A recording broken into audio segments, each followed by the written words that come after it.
Alin can start. Ya. Assalamualaikum warahmatullahi wabarakatuh.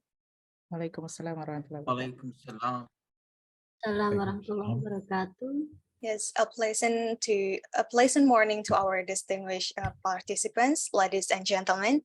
It is our pleasure to welcome you here this morning to the workshop and paper writing coaching organized by the Transformative Education Research Group Indonesia. I am Alin Mardia, will be the host of our today's workshop. And on behalf of organizing committee, we extend our appreciation for your presence today. We will have several agendas for the following 2 hours, started by the opening, the introduction of the Transformative Education Research Group Indonesia and the activities descriptions. Next is our core agenda, which is the sharing session from our wonderful speaker, Professor Peter Charles Taylor, and followed with the discussion, and last we will do the closing. So without any further ado, I invite Professor Yuli Rahmawati, PhD, as the chairperson of the Transformative Education Research Group Indonesia, to give the introduction of our group and activities description of our workshop and paper writing coaching agenda. To Professor Yuli Rahmawati, I pass the mic to you. Okay, thank you so much, Alin. I would like to share the description in our group and also the activities.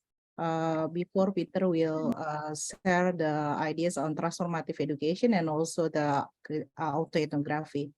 So we are the Transformative Education and Research Group Indonesia, and at the moment for the next year we will host the international conference as a part of the international research group community. So at this time, we would like to focusing on the agenda of the writing coaching for everyone who are interested, and also for everyone who interested in transformative education research. I will give the overview for my presentations. The first is the description and the timeline, and also the little bit description of the TERG Indonesia, and also related to the writing, the seminar, and also the international conference. And for the discussion about the writing in transformative education research, we really would like to develop the personal growth, the critical thinking, and also the self-discovery in education, the community in related to our roles as educators. And then if you see our community is starting going up, and as a part of the international membership in the international transformative education, we would like to contribute on the agenda of the transformative education research. And it is the timeline. So at the moment, we will join the seminar by Professor Peter Taylor as a director of ETERN, and focusing on the autoethnography and also related to the transformative education. And for the next seminar, we will have the Professor Jack Whitehead. It should be separate name, Jack Whitehead. It is related to the living theory. And it will be also give us the insight in different ways of doing the transformative education research. And after these 2 seminars, we expect the student have the understanding conducting the ideas of transformative education research, the writing, and so on. So we try to provide the opportunity to submit the abstract by 7 October. And because we would like to have we would like to have the paper that will be coached by us, and then because 4 of us is Indonesian, so the rest of the participants can join us if you would like to interesting to write the paper in transformative education, autoethnography, or the other methodology approach. But we try to involve the other international member of transformative education members. So please feel free, the other person from outside Indonesia, please feel free to join us if you are interested to do the writing, the paper writing. And it is the idea. So at the moment we will start from Peter. as a director of International Transformative Education Research Network. And also the next in the 16th of September in the same time, I will try to contact Jack before the 16th of September and as 16th of September and let you know, because the differences between UK and Indonesia and the other part of the world as well. If you would like to have a look his work, there is a website of the actionresearch.net. So there is the ideas of the living theories as well and the other publication that he has been published. And for the Transformative Education Research Group, it has been established since 2019, and then we have the research, and then because four of us come from UNJ, UNESA, and UNIMED. So we also have the supervised student that conduct the research on transformative education research. And also we have then several publication, the conference, and also the meetings, and also the seminar series. So hopefully it will be continued throughout the time, especially throughout the writing coaching and when we reach the international conference. And it is four of us, and then it is initiated because three of us, myself, Neni, and Mangara is the supervised students by Peter, and we developed that Indonesia, and Bu Susi Fitri join us, and then we developed throughout the time for engaging the students and also the lecturers and the other educators that interested in transformative education. And it is growing up members and still under the 3 universities. So anyone would like to interested to join the membership, please let us know. And then hopefully it will be continue as well with the other collaboration and also the other works that we would like to engage in transformative education. And it is the idea. So next year, we will have the 4th International Conference on Transformative Educational Research and Sustainable Development. And it's usually the 1st, the 2nd, and the 3rd. It is conducted in Nepal. And then in Kathmandu University, that hosted by Professor Balchandra. And then at this time, it will be starting in Indonesia. That's why we really would like to have the engaging conference that really specific on the transformative education. That's why we conduct this seminar series and also the writing coaching to reach that ideas, the aims, the goals for the 4th international conference. But probably some of you not really would like to do the writing coaching and would like to get the ideas first, and then we try to give the seminar series that related to our research at the moment. And it is our meeting group. We usually have really friendly, engaging, and then different kind of environment that we have because we really close each other. And then if you see all the participants, mostly is Peter's supervised student. We usually meet every 2 years, and then that is the first one in Nepal, and then the second one also in Nepal, the third one as well. The third one is it's online, and then it is the fourth one will be hybrid of offline and also the online session. So we would like to do it next year in October in Indonesia. So the activities that I have been mentioned about the seminars is like this. The keynote speaker, we will select the speakers that have the experts to the related to transformative education. And at this time, we have the coaching time. The coaching will be after the submitted the abstract, and also we will select it based on the abstract. And throughout the coaching, it will be reached until the next year to get the good paper in transformative education.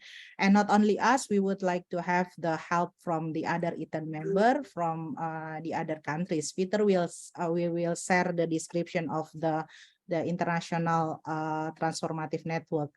And then the paper writing that has been mentioned, and also the last one is the international conference.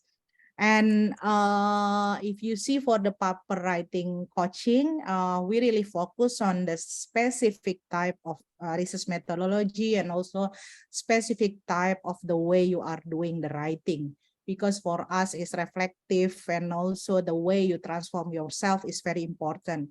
So if you know the research paradigm throughout the interpretivism, criticalism until postmodernism, you will see how it is combined as well as multi-paradigmatic research.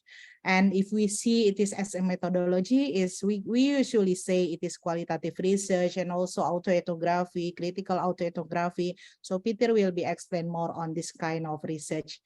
And then as I mentioned about the focus, it is reflecting and also the it should be transformation process.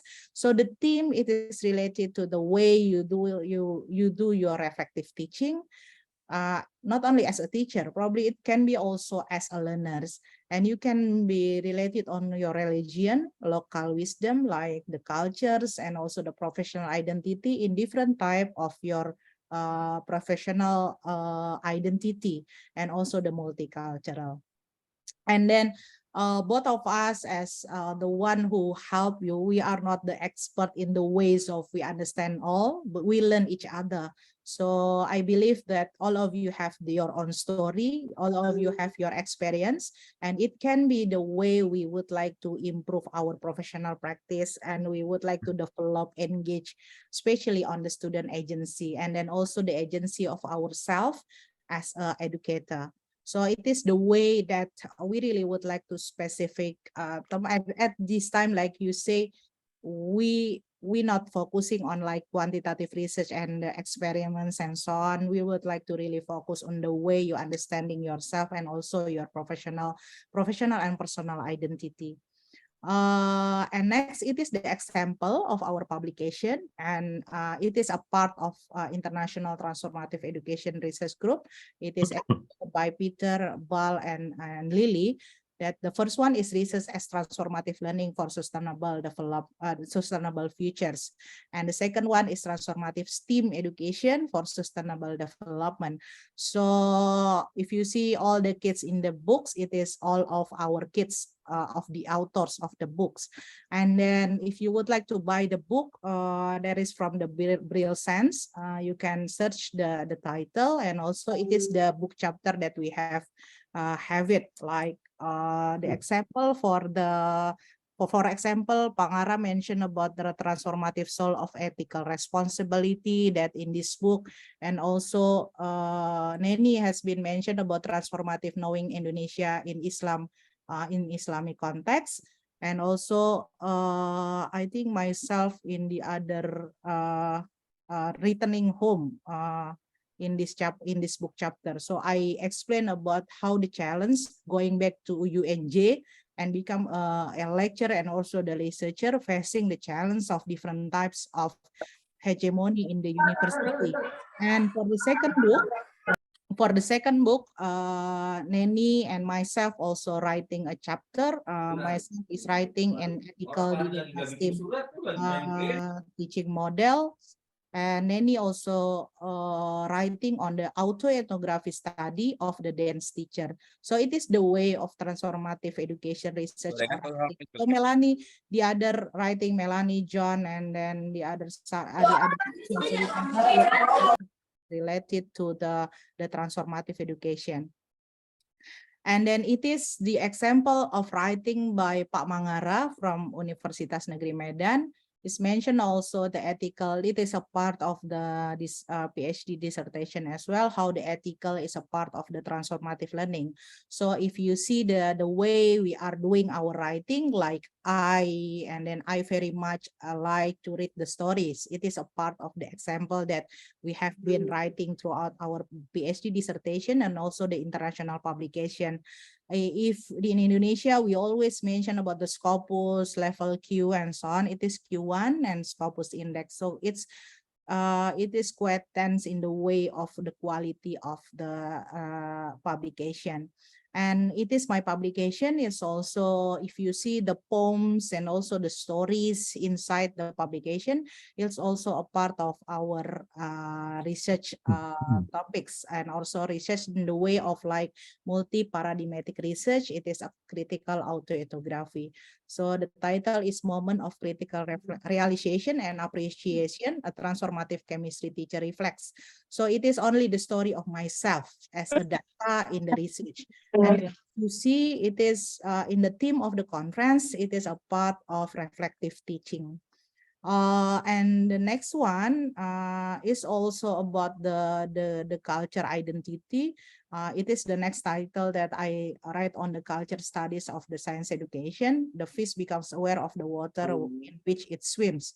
It is the way I understand how the culture of my father in Java, and then also my mother from Bima, that's influenced the way I teach. So because I teach chemistry, so I also explain about the way teaching chemistry that influenced by the culture identity of the teachers. So you have your own story, you have your experience, then and sometimes we thought that it will be useless, but if you write in the way of transformative education is engaging in the way of transforming yourself, you can feel that it is the way of changing personal as well. So it is the last one. I in Universitas Negeri Jakarta working with laboratory school in the UNJ. We are working on learning for empathy. It is funding by UNESCO for 2 years, and we have do the it is related to value-based learning for empathy. It is integrating dilemma teaching pedagogy and for the 10 subject in Indonesia. So you can have a look in the UNESCO website and have a look how it is conducted in Indonesia context. It is in the 2 language, Indonesia and English. So I think that's all the introduction for me. Terima kasih, and then I will give the stage to Alin to continue the session. Thank you. Yes. Thank you, Professor Yuli, for the introduction.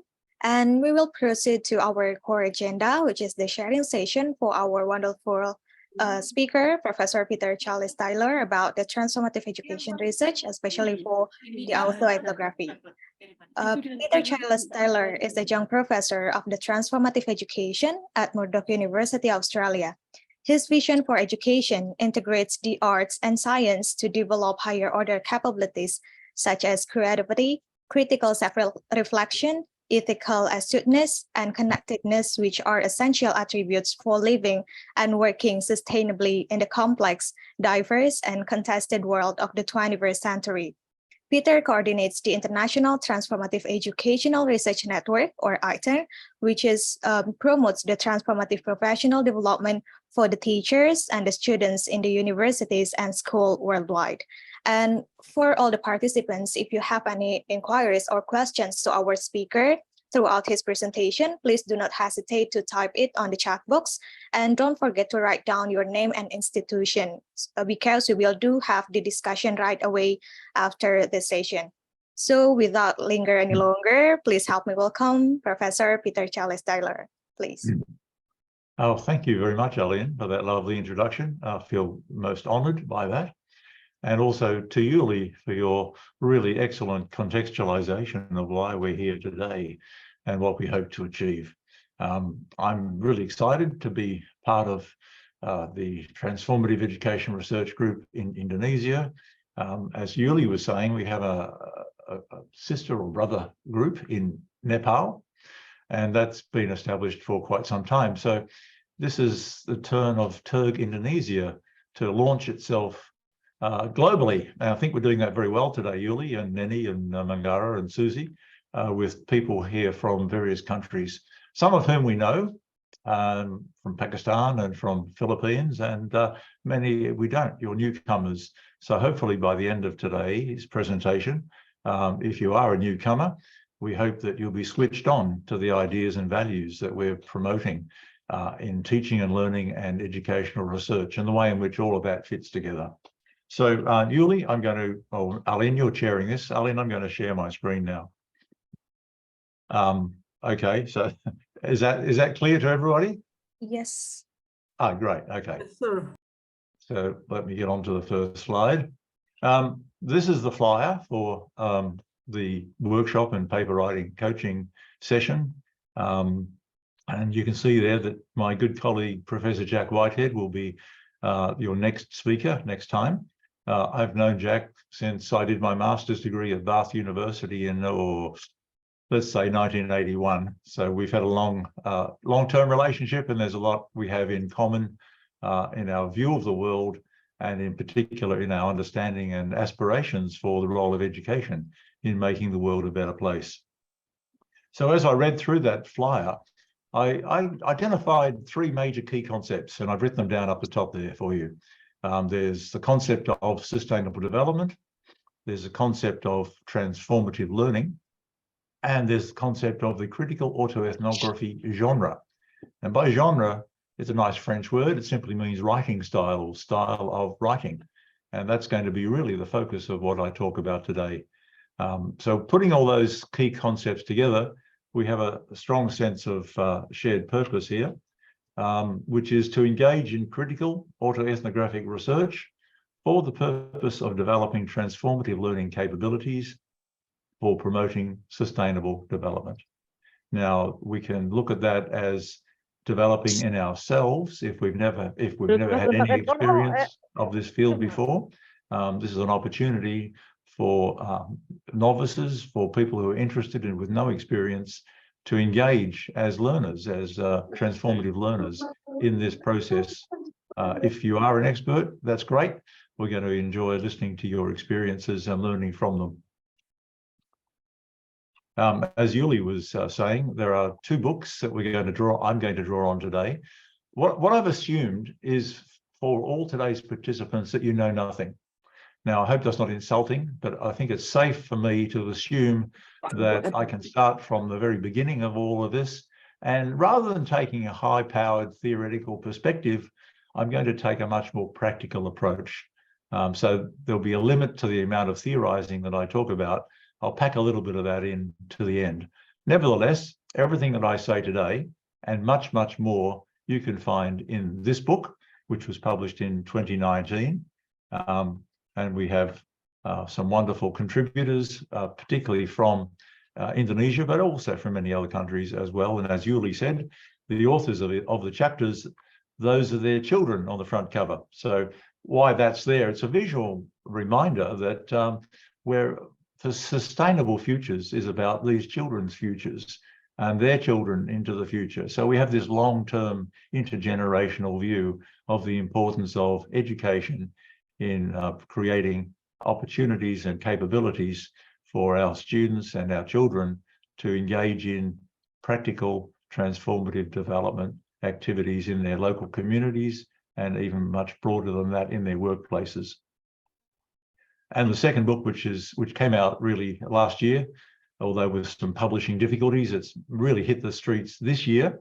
And again, whereas the first book is about how do you engage in research as a transformative learner, this one is more about, okay, if you've done that and you go back into your classroom, whether it be primary, secondary, or university or postgrad, as a teacher, these are the sorts of things that you can engage your students in. So it's very practically oriented with a little bit of theory at the front end. So again, I'm going to draw on both of these books. And what I don't say today, because of the time constraints, you can certainly see the elaborations of what I'm talking about in these two books. So there we go. So today's workshop, there's three parts to it: sustainable development, transformative learning, and critical autoethnographic genre. So let's start with the first one, and I won't spend a lot of time on this, but we've entered this new era called the Anthropocene, and scientists are arguing about when did it actually start. Some say it started back when we developed steam engines hundreds of years ago and started burning coal and wood for fuel, and therefore putting a lot of carbon dioxide into the atmosphere. Others are saying, well, no, it's when the nuclear explosions and detonations took place in the 20th century. And this argument is about what can we see in the ground that is a reminder that things are different now to what they used to be. So there's a lot of geologists digging into the ground all over the world, looking for the new layers that are being impacted by our lifestyles over the last couple of centuries, where we have begun to have this huge global impact on the planet. And that's what that visual metaphor on the left is indicating. And a little quote from this publication: the human footprint on the global environment has now become so large and active that it rivals some of the great forces of nature in its impact on the functioning of the Earth system. We are so powerful now that we can actually alter the natural systems of the planet for better or for worse. And in many respects, we're doing it for worse. And there's just a few more visual metaphors just to remind us of the type of impact that we are having. So this has led to a number of global sustainability crises, and I'm sure everybody here today is aware of most, if not all of them. The one that is the most publicly discussed is climate change as a result of all of the carbon dioxide and monoxide and methane, et cetera, that we're injecting into the Earth's atmosphere and altering the weather systems. And you only have to look at today's news to see rampant wildfires in various countries. Look, Hawaii is the latest. Europe was last week. America was the week before that. Australia was last summer. It's huge. The impact is just massive. The other massive impact that we're having as a result of our modern lifestyles and the ability to produce plastics for so many different purposes. And by the way, when I was a kid, I lived in an era before plastics were invented. It's not that long ago. So we are now using plastics for so many different purposes. One of the big problems, of course, is the disposal of those plastics. Where do they go when we're finished with using them? So I'm going to actually focus on that today as the main issue. Another massive problem we have is the loss of biodiversity. Why is that? Well, we're cutting down our forests for agriculture and for logging. And as we cut down these forests in places such as the Amazon, such as Australia, such as Indonesia, such as the Philippines, and so on, we are reducing the amount of forest in the country, on the planet. And of course, where do you think we get our oxygen from? So not just our own survival, but also the survival of all the diverse species that use those systems of forestry systems as ecosystems. And the other one I would mention here is the lack of the loss of cultural diversity as we generate this modern lifestyle where people move from rural areas into the metropolitan cities and lose touch with their sustainability roots. As we were discussing a few minutes ago about Indigenous people and their connection with traditional wisdom systems and knowledge systems. So these are just some of the big ones. The latest one exploding into our consciousness is the global problem of artificial intelligence, which has certainly some great positives about it. We're all using it already, if we don't know that we are, by using Google and all sorts of other things. But there is a lot of concern now being spread worldwide about the dangers of weaponizing artificial intelligence. But I won't talk about that today. That's for next time. But I just wanted to sort of put before you the fact that we're living in a new era, the Anthropocene, and that we've got this big issue about impacting the Earth's environment in ways that are quite detrimental. One little example about plastic pollution. The World Economic Forum report says that each year at least 8 million tons of plastics leak into the ocean. And that's equivalent to dumping the contents of that truck, that garbage truck, into the ocean. What do you reckon? Every month, week? No, every minute. So just imagine that all around the world on average, that's the amount of plastic that goes into rivers, that flows down and goes into the ocean. So the ocean is expected to contain a huge amount of plastics in the very near future. And it's estimated that there'll be more plastics by weight than actual fish. Here's just a little example of some of the impact on the wildlife. And of course, we're now seeing that we, humanity, we are consuming our micro and nanoplastics in our food chains and in the air that we breathe. So this is another big problem that we're going to be confronting at the moment and into the future. I kind of like cartoons. Sometimes they make you laugh and sometimes they make you cry. This one serves both of those purposes. The seabirds finding that their food chains are depleted and they're having problems reproducing and raising their young. So, having said all that, very briefly, here we are at the peak of our human development. We've spent many hundreds and thousands of years of developing as the major life on Earth, but are we simply an apex predator and we are predating on our own biosphere? So that's a question that I put to you in a provocative way. Whilst we celebrate our so-called intelligence, at the same time, we demonstrate a huge lack of intelligence, particularly ethical intelligence. Now, I'm going to move from all that little theorizing stuff to something very practical here.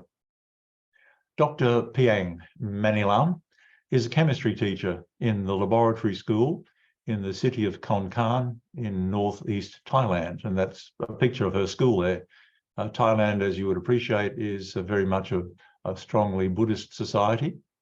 Piang, as her friends call her, undertook a PhD research study a few years ago and finished about 2 years ago, I think it is now. That's her supervisor, Dr. Chokchai Yuanyong. And a little bit about Piang here.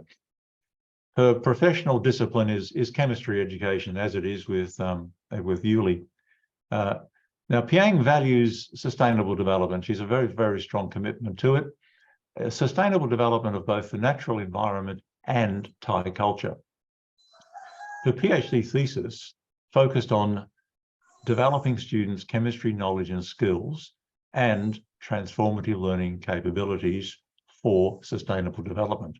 And I'll unpack transformative learning capabilities in a few slides' time. What she did, if you might call it action research, she actually studied her own teaching practice with a group of her students and looked to engage them in learning about chemistry whilst at the same time developing their learning capabilities for transformation. These two images will become obvious to you in a moment as I start to read out some of her writing. So what she did in her PhD, she used the genre or writing style of critical autoethnographic writing. And I'm going to give you an example of how she did that to explain the research problem that she pursued in her studies. And this comes from chapter 15 of our book up there in the top right corner, pages 278 to 279. Now, before I share that with you, what I'd like you to do, and here's the workshop question. Now, remember, this is a workshop, which means that you have to do some work as well as me. So there's a question that I'm going to put to you. What are the characteristics of this example, of this writing style that is critical autoethnographic writing? So as I read out, I want you to be thinking about that. And here's a hint to how you might go about thinking about it. What I read out from Piang's writing, how does it differ from objective scientific writing, which has been, for most of the 20th century, the dominant style of writing in educational research, but which we have broken away from to elaborate into new styles. So when you're thinking about this, and it's going to be really quick, I'd like to actually spend an hour and a half on this question with you, and we could interrogate her text, but we don't have that time. So I'll read through it once. As you're reading it, I'd like you to use the chat box to write your impressions. So please write your impressions, either positive or negative. Both are okay, because we can discuss those in the chat box, okay? So think about this. If this is totally new to you, what is it that's new to you? What are the characteristics of this writing style that are quite different from a scientific style of writing? And remember, you can be favorable or unfavorable, both are okay. So here we go with section 4 of her chapter, and the section is called Socially Responsible Science Education. What she's doing here is developing her research problem. So she starts off with a poem. November full moon, excuse me, I have a bit of a cold today. Shine, loy kraton, and water's high in the local river, and the clong, loy kraton, loy kraton. Loy kraton is here and everyone's full of cheer. We're together at the clong, each one with their kraton. As we push away, we pray we would see a better day. So there's a little reference there to that. So a few key concepts in there are the loy kraton and the clong. So let's see what she says next. This is now Piang's own voice in her writing. At the end of the year, it is winter in Thailand. I'm talking to my students in the grade 3 science classroom about the Loy Krathong festival to be held in a week's time. I ask students to think about the scene of the previous festival. All students know the Loy Krathong festival and can sing the festival song. I discuss the aims of the festival, which has a very long history. Now remember, this is a chemistry classroom, okay? Loy Krathong is viewed as floating the bad things of people's lives away on the river and respecting nature, especially the river that maintains people's lives. Southeast Asian people perceive that life depends on the use of the water and the soil. People hold ceremonies and festivals to respect the river that helps them to be alive in a year's time. And just before I go into the next paragraph, remember the question that I put to you, your workshop activity. What are the characteristics here? What's different from traditional scientific research writing? Put your impressions in the chat box. The Loy Krathong Festival is also organized to ask the river for forgiveness for people who may do bad things to the river. For example, walking, wading, excreting, dumping rubbish. In the Loy Krathong Festival, floating banana trees, leaves, and bamboo trees, that is the krathong, okay, the things that they float in the river, they're used to represent the floating away of the bad things of people's lives. The festival is normally organized on the day of the full moon of the 11th or 12th month of the lunar calendar. I further discussed with my students the evolution of the krathong, the festival. We agree that nowadays we not only float trees and leaves, but also, guess what? Expandable polystyrene, plastics, paper, bread, and other materials that pollute the rivers. Even though the krathong is intended to respect the rivers are polluted every year. So there's an ethical dilemma, if you like. The polystyrene container is a popular krathong for many people who participate in the festival. We're bringing our modern technologies into the cultural festival. We therefore produce a huge amount of krathong garbage when we attempt to respect the river. This can destroy the food web. Then I asked my students, should the festival be organized again this year and next year? My students reflect on this question as follows. The first student says, well, I participate in the festival in my village every year, but I never float the krathong. I don't know why I need to float the krathong. Floating more krathong makes more garbage. I don't like the style of Loy Krathong Festival. So there's a critical voice. The other student, I think the world is changing. We should adapt to fit to the world. We choose constructing new beliefs as correct one. We perhaps do not organize the Loy Krathong Festival. So he's saying, I think maybe we should stop doing this. Student number 3, I will not float the krathong, miss. I never do it for a long time. Anytime we float the krathong, we put more garbage into the rivers. Another critical voice. Student 4, I think the Loy Krathong Festival has been organized for a long time. It just was organized one time each year. We should conserve the tradition. There's a voice that's wanting to continue the cultural practice. 5, the Loy Krathong Festival was created from the beliefs about respect of water. If we are happy to do this festival, we should keep doing it. Another positive cultural supporter. And number 6, I think we should conserve this tradition because it has been organized by our ancestors. So you can see that the students have mixed, there's a mixture of opinions amongst the class. So Piang says in her writing, I probed my students further about how to find solutions to the conflict between the garbage problem and the cultural beliefs in the Loy Krathong Festival. But most are reluctant to respond. So the dilemma causes a sense of this classroom becoming gloomy and doubtful. Eventually, most of the students change their minds in support of holding the festival.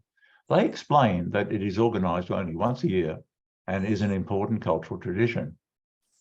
Regarding pollution and the environment, the students argue that we can find solutions later.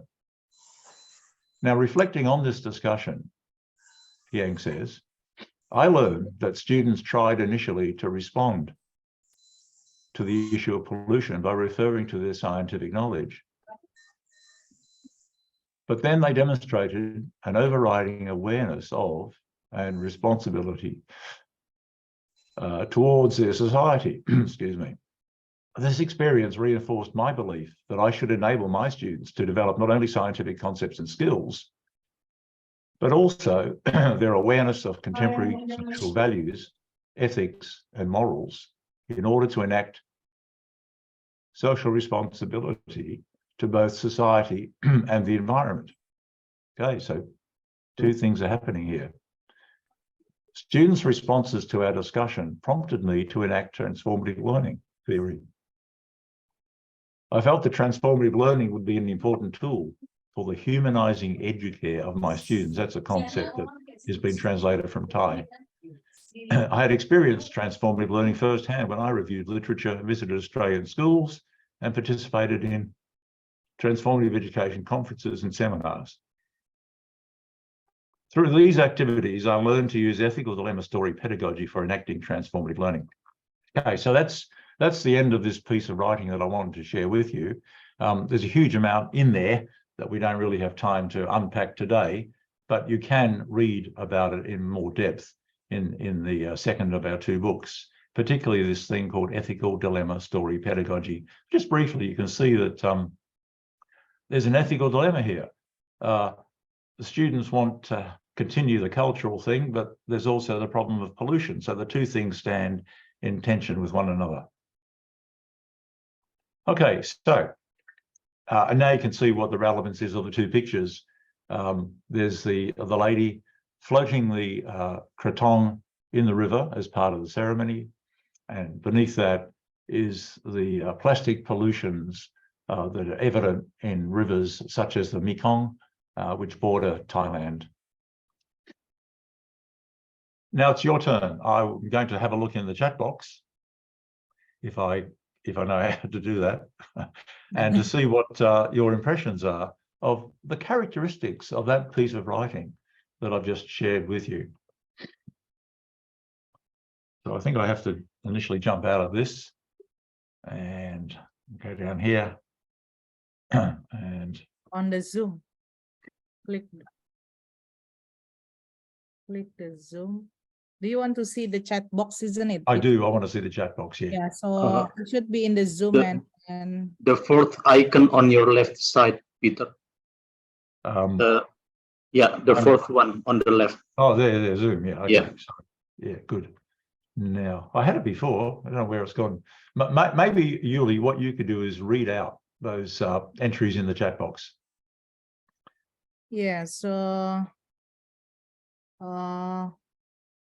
Sisi mentioned it. The research contains personal story, and from Sana mentioned about it is impressive, and then she understand the concept clearly now from your example.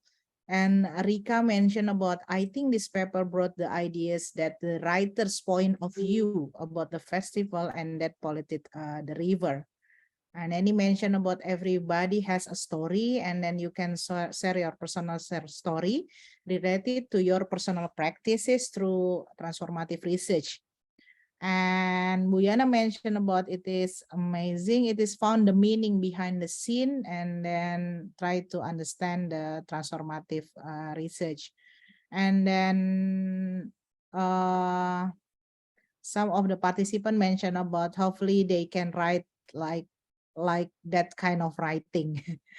And Pamara mentioned he learned about the courage and honesty. It is necessary to reflect critically on our own practices. However, this reflection later will bring awareness and open possibility for transformation. And Mubroto mentioned the writing goes deeper beyond just discussing about knowledge. And then it cultivates awareness as well, and connecting the awareness, the knowledge, the context into the new understanding and the new way of learning. And Melanie mentioned it is building the self-connection to what's happening in the society. So it is great, the response. So everyone, you can write down when you read through the writing that Peter has been sharing from Peng writing. So you can put on the chat box as well. And the last one, Bu Kelly mentioned about both teacher and the student have the same context of the story and use it to bring their awareness and build the connection between their knowledge and their heart response of the story. So the self-reflection, the heart engaging, something like that, Peter, if you would like to have a look their response. Great. All right. Well, thank you everybody for your contributions, and really very insightful and valuable contributions as well. And they resonate with my feelings and understandings about the importance of this genre of research writing. And it's not all that new, really. It's been around for decades and decades.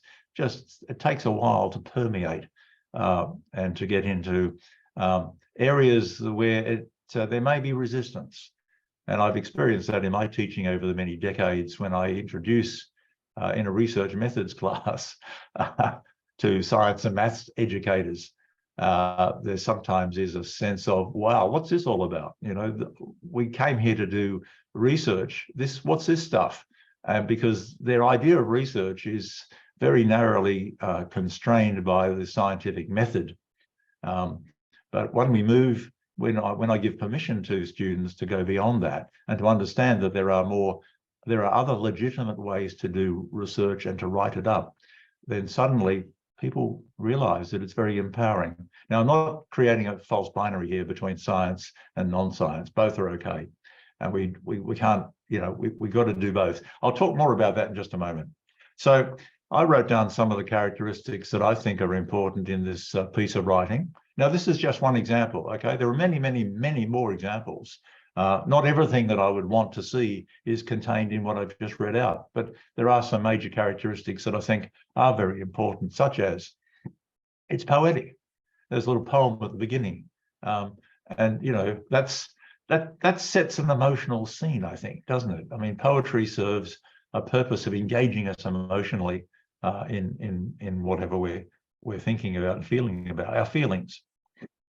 It's autobiographical, as you pointed out already. I do this, I do that, I did this, I talk to my students, I thought so-and-so and so-and-so. Very, very strong in Piang's writing, the sense of I. And of course, when I used to teach physics and I had my students write up their laboratory reports, there was no I at all. And that's not the way that scientific research genre works.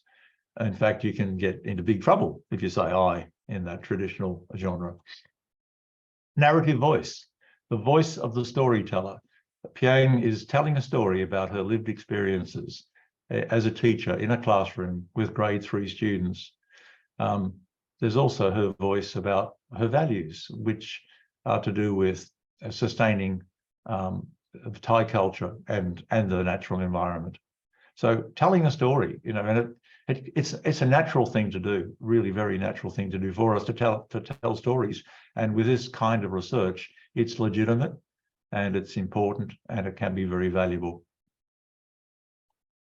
You'll notice multiple verb tenses. She speaks as though things are unfolding in the present moment as she's talking to her students. Now, she's not actually doing that while she's writing, but what she's doing is recalling what she was doing. She was having a conversation a little while ago, and she's brought that in and put it in the present tense. That makes it much more engaging for the reader, I think. There's this concept called pedagogical thoughtfulness, which is in the literature, and that is when you write, you don't just write for yourself, but you write for your reader, your audience, and you want to engage them in reflective thinking. So using present tense brings an immediacy to the sense of what's unfolding. As I said earlier, there's an emotional dimension to this. She talked about the classroom climate, when she got to, after finishing talking to the students about whether they should or should not continue with the Loy Krathong festival. She said it was as she tried to get them to sort of find a reconciliation between these two conflicting modalities, she found the students kind of got a little bit depressed and gloomy. And that's an important learning.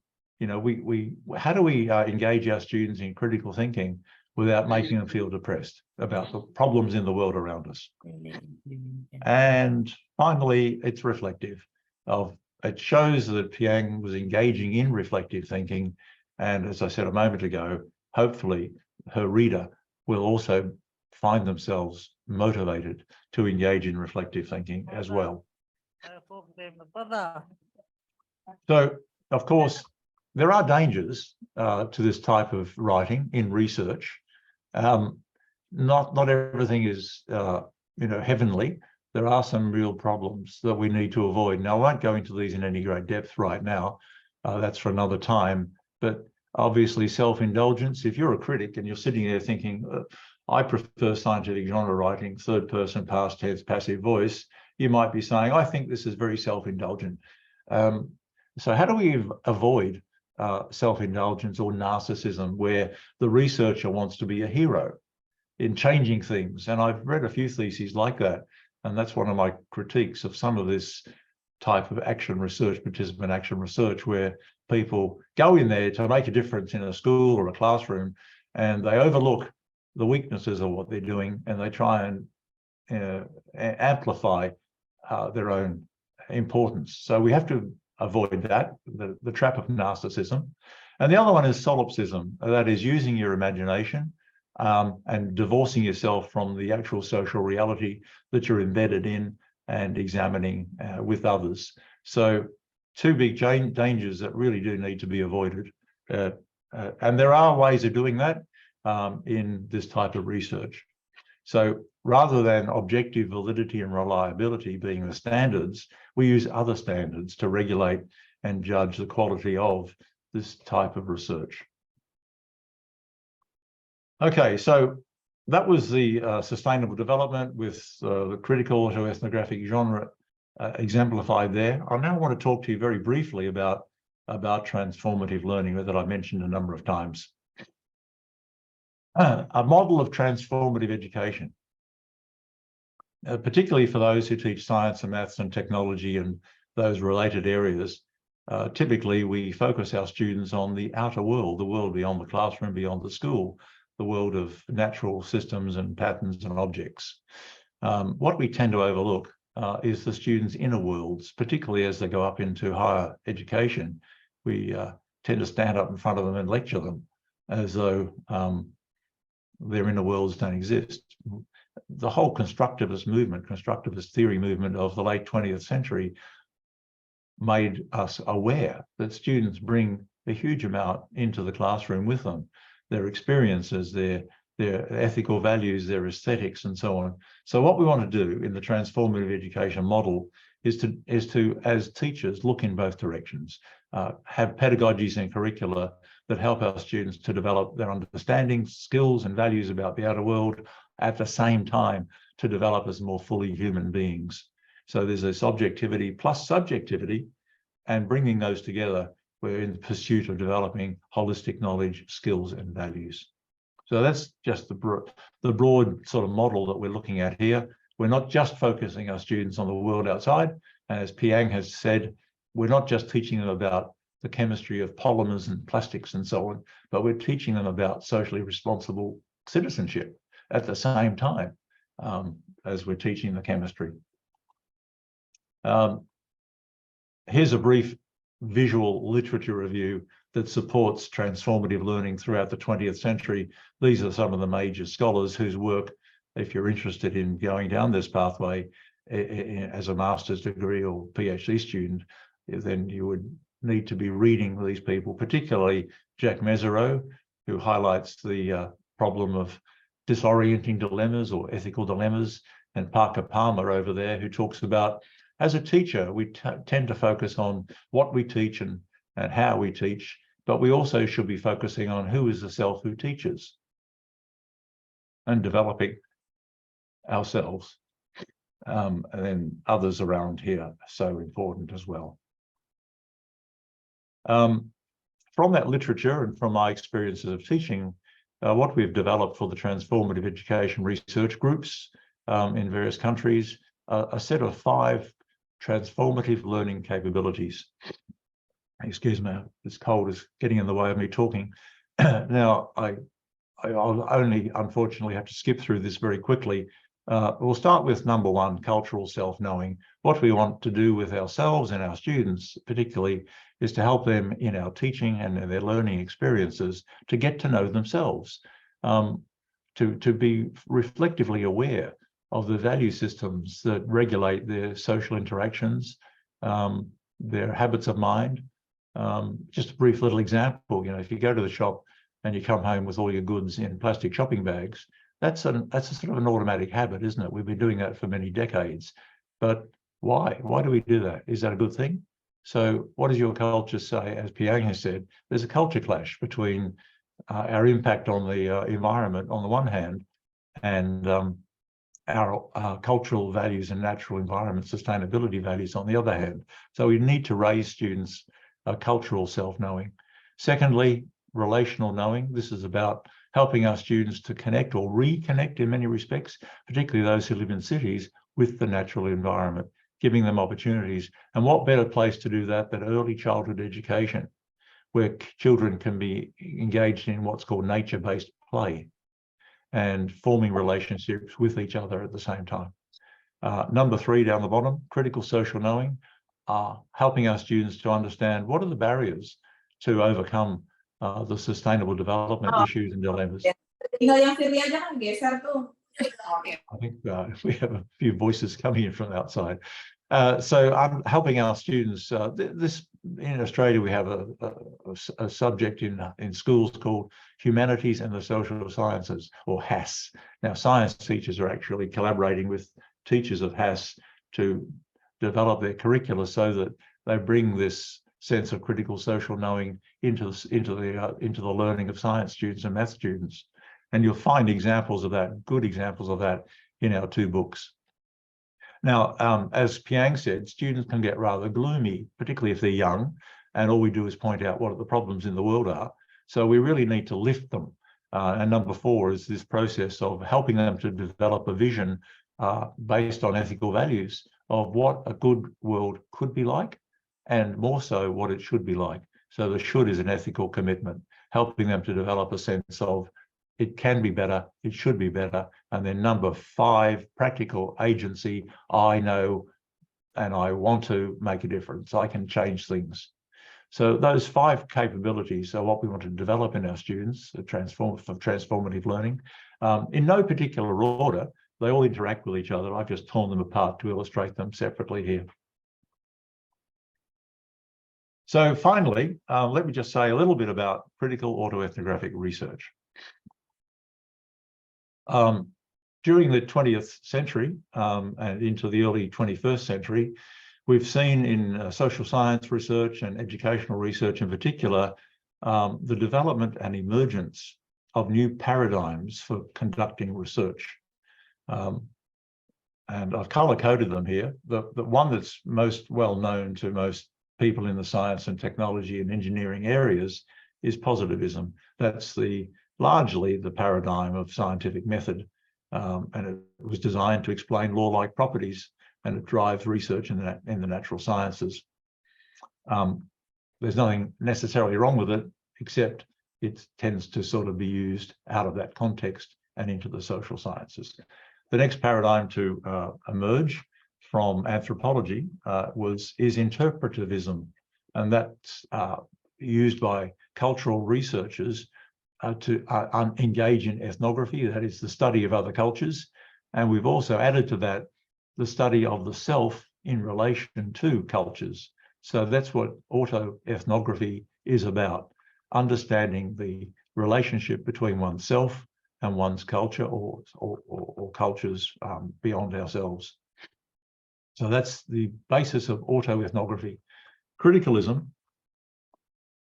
comes out of sociology and politics, and it really was derived in order to ensure that society can be a more fair and equitable place for everybody, more inclusive of culture and practices and religions and so on, something that we're still struggling to achieve, of course.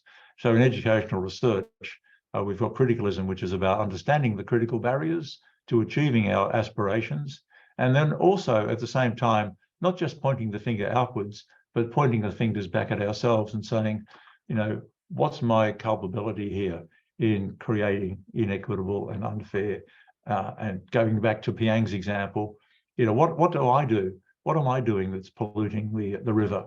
And should I continue to do that or not? So that's a critical, reflective question in this paradigm.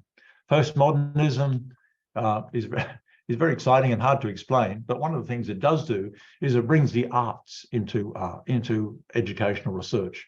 So critical autoethnography can embrace postmodernism and bring the arts in, as Piang did at the beginning there with that poem. So poetry, drawings, animations, etc., allow us to express ourselves in much more diverse and enriched ways, and that can really help with the narrative voice. So the final paradigm, which is with us now, is called integralism. And the shape of that diagram might give you a hint as to what that means. It means it subsumes all the previous paradigms and allows all paradigms to be legitimate for particular purposes. And more so, we can combine those research methods in those paradigms if we know what we're doing and we have a really interesting research problem that we want to investigate. So I'm sorry it's so quick, but the book does explain all this in great detail. So we can take those four paradigms and put them in those four corners, and we can say that a big challenge, but also a hugely creative challenge for researchers, is now to be that visual paradigm in the middle. You can juggle between the different methods and paradigms and create a much more complex and creative approach to doing educational research. Okay, it's initially easy to fall off the bike, but when you learn to ride it properly, you can then juggle and ride the bike and do all sorts of wonderful things at the same time. So take those three paradigms, the interpretivist, the critical, and the postmodern, and bring them all together. And what we now have is critical, arts-based, autoethnographic inquiry. And I didn't just invent that. That's published very widely. There is a huge number of books that demonstrate how you engage in various forms of that: critical autoethnography, arts-based ethnography, etc., etc. So, you know, there's plenty more than just the two books that I've been involved in as a co-editor. So I'll just finish with this. The two books that I've been involved in as a co-editor with my wife, Dr. Elizabeth Taylor, and with Professor Balchandra, are available online from Brill, Netherlands. Now, chapter 1 in both books are free to download. So if you go to brill.com and you put the title of the books in, you can directly download the introductory chapters and a couple of other chapters as well. Okay, so thank you for listening to me and putting up with my bad head cold. And I'm more than happy to have a conversation with you about anything that I've said and anything that I've left out. So I'll hand back to Alin as our chair.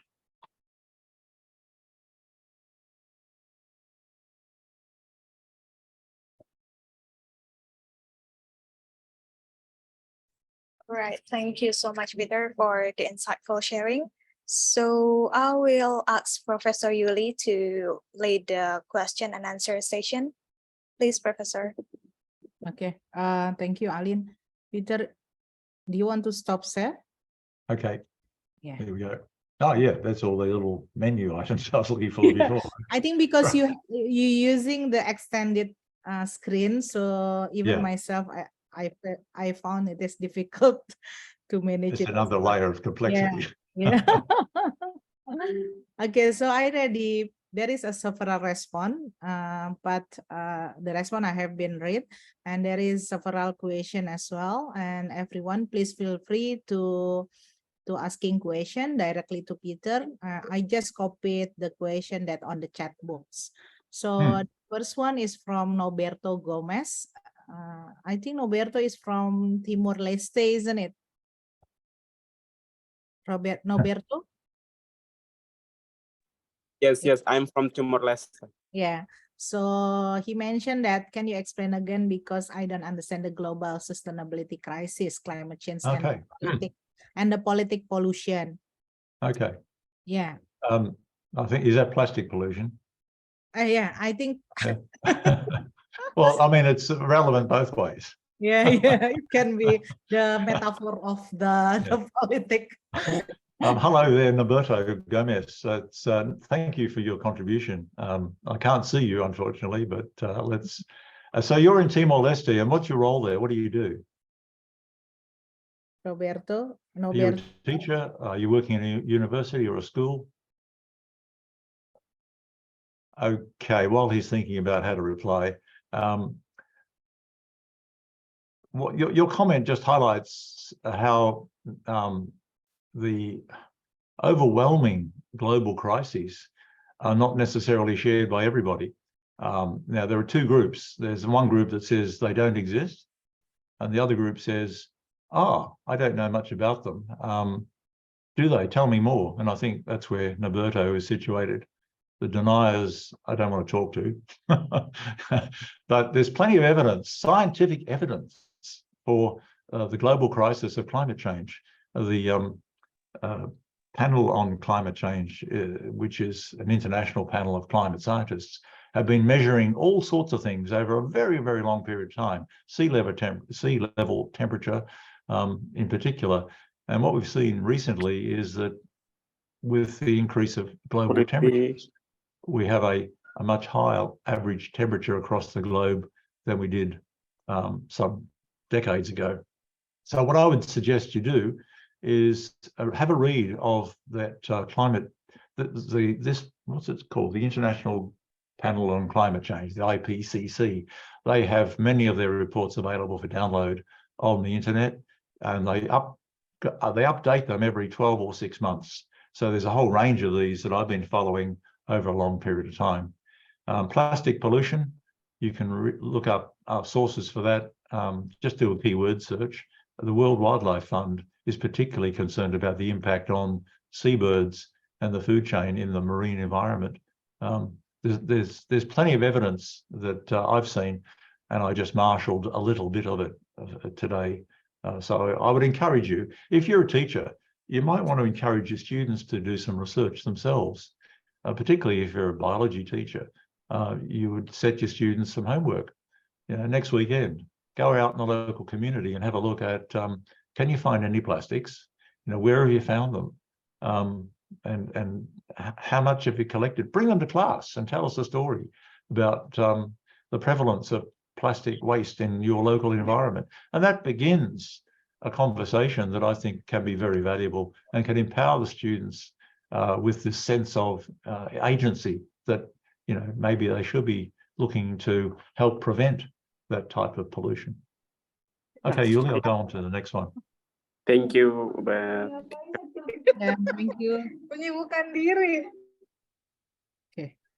So the next question is, Sanasa mentioned about, my teachers told me I can't do autoethnography in Query because I'm not a gold medalist.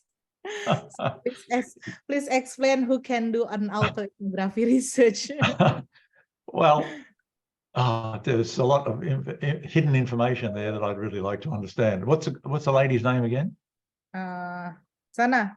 Yeah, you can ask directly Sana for the question. Yeah, Sana, please explain what you mean by what you've just said, please.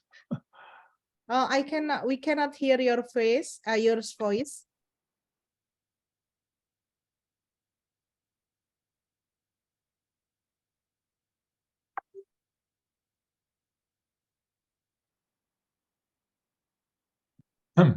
Okay, let me continue to answer the question anyway. If you were a master's or a doctoral student, it's likely, more likely than not, that the university that you're working in subscribes to the scientific method as a means of doing educational research. Why? Well, because that's the way in which your supervisors have got their doctorates by observing the scientific method, using quantitative methods. And maybe they don't go to international conferences and learn that there are alternative methods, alternative paradigms. Maybe they haven't read or kept up to date with developments in educational research, social science research. There's been a huge amount, there's been an avalanche of developments in the last 30 or 40 years. Now, I don't know if that helps you to be aware of why you're restrained. But if you're not happy with that, maybe you should look at going somewhere else to do your studies. And there are some great universities around the world where you can do autoethnographic research, such as the universities that our conference organizers today work in. UNJ, UNISA, UNIMED, just to name 3 in Indonesia, also in Nepal, Kathmandu University. So maybe you need to advise your supervisors that possibilities exist elsewhere, and if they're into marketing, they might want to catch up. Yes. So that's an assumption I'm making, that you're a doctoral student. Yeah, it's quite challenging, Peter, as a student, for example, and you would like to do the ways of your writing, and you have your supervisor and so on. Yeah. Actually, in the future, Sana, your supervisor or your lecturers in the university will accept the new ideas. For example, like myself and the Faculty of Mathematics and Natural Science, like in these different ways, like the other social science. So, and then we just started and then continue, even though only it's a small movement, but at least we're doing something differently in the way that we like the way of reflection and transformation. So that's the idea. Thank you for asking that question. Yeah. Can I just also say, Yuli, that the Yes. purpose of this group, TERG Indonesia, is to Yeah. help to spread the good word to universities across Indonesia and in the region of Southeast Asia, to help with this process of enlightening those who don't know much about the alternatives. And not just by telling, but by demonstrating. And all the publications that are coming out from the various universities where researchers' transformative learning is being practiced, both by academics and by graduates, are good evidence, compelling evidence that A, the journals exist you can publish in, and B, it's having a very important impact on people's lives. Yeah, I think like the thing that we are doing right now, like coaching the other scholars, is also help us to learn again about the way. Sometimes because the way we are writing, we just doing it, but to transfer it to others is just, it is the way we learn to coach in these activities as well. So hopefully it works well until next year. So the next question is, so Sana pointed out in the chat box, yeah, the teachers only follow the traditional ways of research and they didn't accept the new ideas. And the next one is Bu Aryati. Aryati mentioned, how does the level of learning to put on the transforming in peers interest capabilities? Do you understand, Peter? Otherwise, I asking Bu Aryati to ask directly.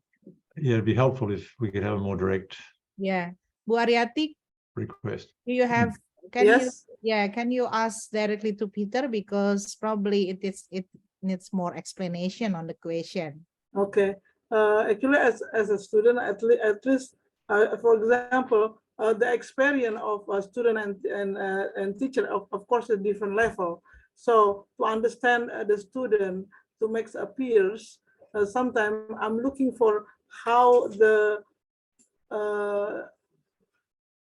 transforming can help us as learners to follow the level of learning what really interested on the special subject. For example, as a sport, when you're showing the chemical example, you saw the writing and the pictures. So I exactly related what you're saying it on the writing. I understand that, and then giving more stronger the power of the picture to clarify all the explanation.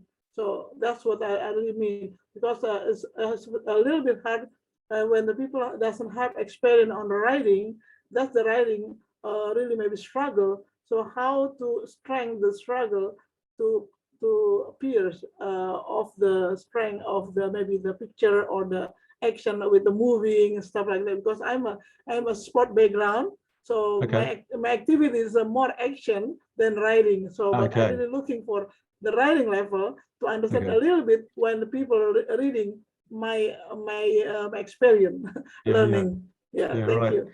That's good question. I mean, multimedia is now available to us, all forms of artistic representation. And I'm reminded immediately of Nenny. Are you still with us, Nenny? Nenny Mariana, Dr. Nenny Mariana.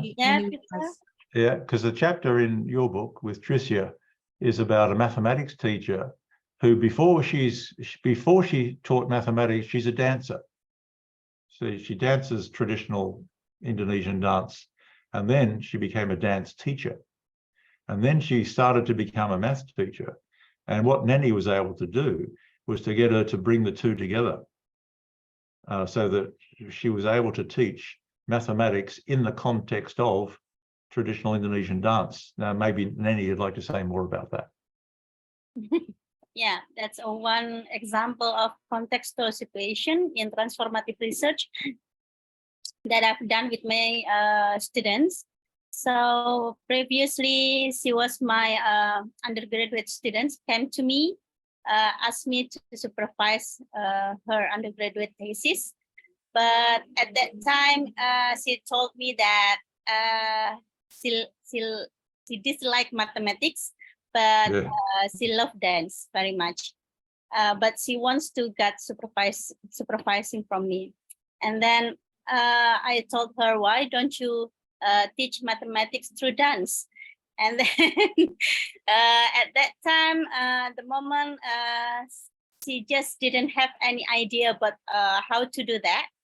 But after that, I asked her to dance with teaching dance to her students. And then we observed the videos together, and then we learn each other from her dance and her instruction of teaching dance to the students. And after that, we developed some mathematical ideas through the teaching experience. So, and she wrote auto-ethnographically the experience while she had changed her mind about mathematics is interesting.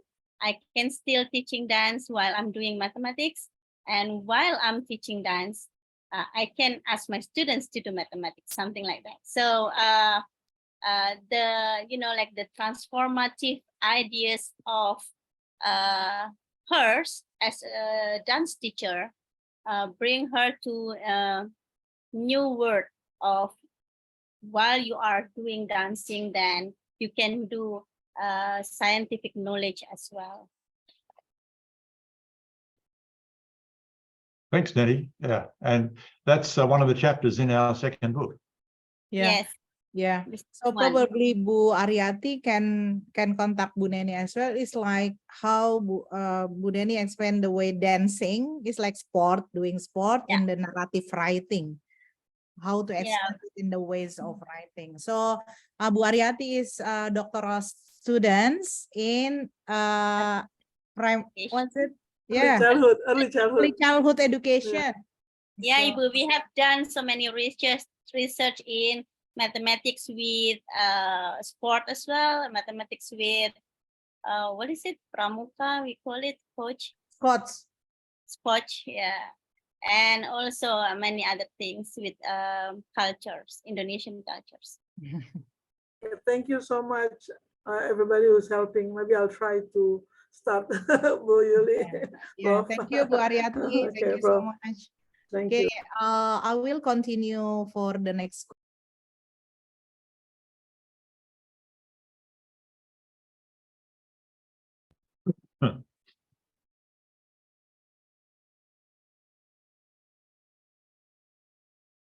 I'm sorry, Professor Yuli, you are muted.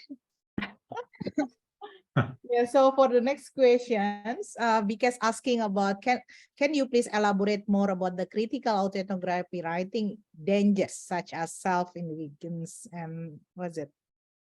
And Okay.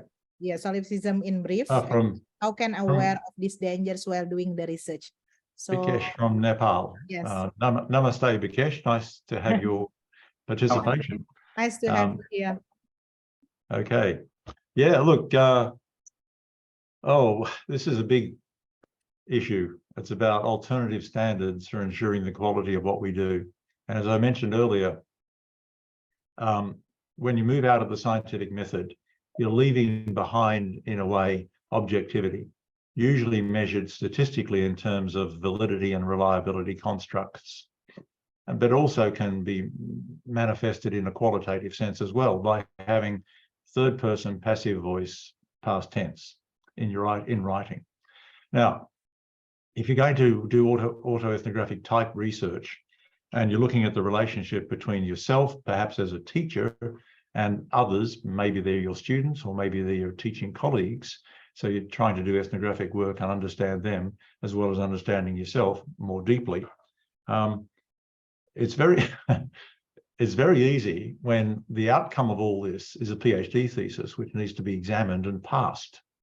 So what's our major focus here? Our own self-fulfillment or the context and the research problem that we're investigating? How do we ensure that our researching self is authentic and that our understanding of the others is authentic as well, not just in our imagination? Now, I mentioned the myth of the hero. Now, the hero goes back into Greek mythology. It's very easy to be a hero, particularly if you are calling yourself a hero. And what that tends to do is to blind yourself to what you're not good at. So in our haste to finish our PhD thesis and get it examined successfully, all we want to do is present positive evidence. So if that's all we're doing, we're kind of in the positivist paradigm, just presenting positive evidence. Okay, so how do we avoid doing that?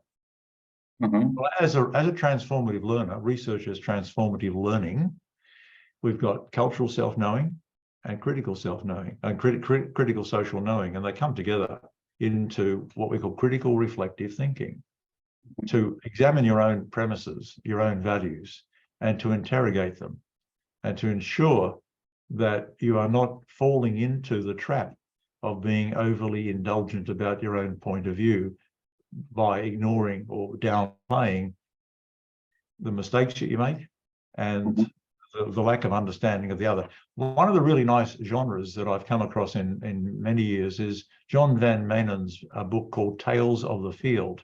And one of he talks about realist writing, which is kind of the scientific genre, impressionistic writing, which is this is how do you feel about what's going on, and thirdly, confessional writing. So when you're writing your narrative of voice, you're talking about the process of doing the research, what is going well and what is not going well. You're confessing to not doing things perfectly, and that helps enormously to put on display the critical self-reflection, and that really does help to counter the myth of the researcher as hero. So critical self-reflection is a key here, and that's one of the attributes of transformative learning. I'd also say when you're trying to understand the other, whoever the other is, a colleague, a student, whatever, we have to engage them in a productive conversation that is of mutual benefit and mutual interest. We can't just go in there and forensically examine somebody and walk away with all the data and leaving them with nothing. It needs to be an authentic transaction.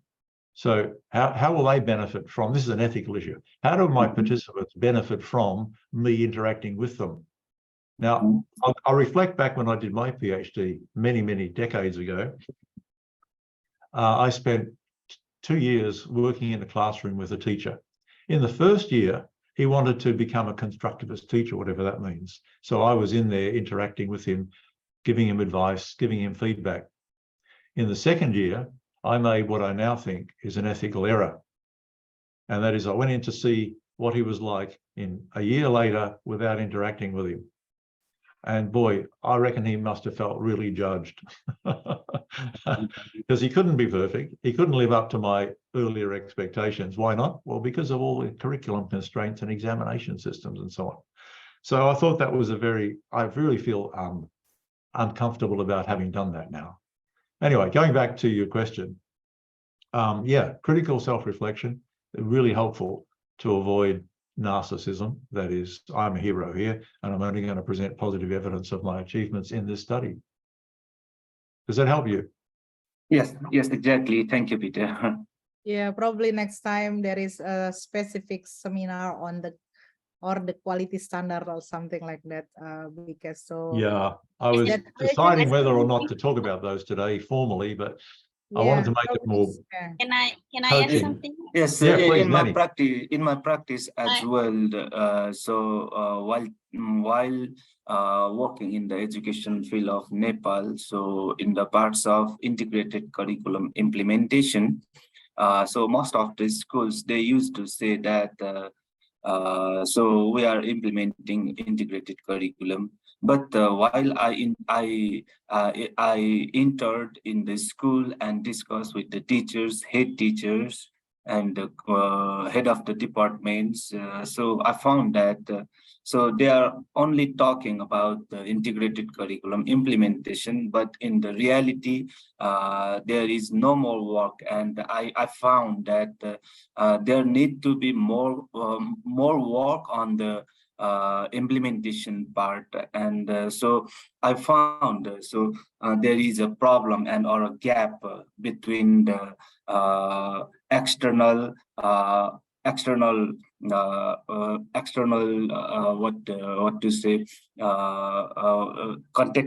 connecting with the integrated curriculum implementation, and another part is the ground reality. So I got the answer. It means a productive conversation. So my another query is how can we do a productive conversation to the participants or research participants for getting a critical self-reflection? Yeah, it's really challenging in Indonesia context. Even if you ask your students, they just keep silent, and then it's quite challenging to say. Perhaps a cultural issue. Yeah, it is the other cultures. Yeah. It depends on how you establish the relationship initially with your participants, your co-participants, let's put it that way, and make the agenda very clear. I'm here to work with you to help you to improve your practice. And this is something that Jack Whitehead will say next week. I know you have living contradictions. On the one hand, you want to improve. On the other hand, there are reasons why you can't. So let's examine the relationship between those two things. Now, that your participants will then decide whether they want to be involved in the study with you or not. You can't force them to. But, you know, I think laying out that set of possibilities is important initially, because culturally, perhaps, and I've read many theses in Indonesia and in particularly in Nepal, where people trying to do your type of research go into a local school and help to improve things. The outcome is usually improvement went from the aspiration to reality, you know? Yes, exactly. Yeah. And why? What are the barriers, the critical social issues here to not having the full realization? And, you know, there are many, aren't there? I mean, there's the curriculum, there's politics, there's individual aspiration. It's a very complex thing to do. So you have to be really clear with yourself and with your participants as to what is going to be, what's the goal? What are we going to try to achieve here? How long have we got to do it? You can't have a massive change in one semester. You know, maybe it takes. Otherwise, you will. Maybe it's not just you. Maybe you need to be there with a team. And so that's going on at Kathmandu University. There are teams going out and working in local schools. Yes. So my supervisor is Balchandra Luite. Ah, well, yeah. Yes. He used to motivate me for doing a research on these parts as well. And I'm very happy to join this workshop and seminar. And it's very meaningful. Thank you, Peter. And thank you, Yuli. Nani Thank you, would Michael. like to add something, and then Yeah, good luck it's for your study. interesting. Peter. Yeah, it's interesting to find because question about narcissism, because I found this as well while I'm supervise my student about this kind of research. Most of the time they, like exaggerating, show what they can do and what they achieve so far, and all those good things together in one story. And suddenly I think that one simple formula that usually I share to them is try to criticize yourself and your values and belief that so far you think that's right.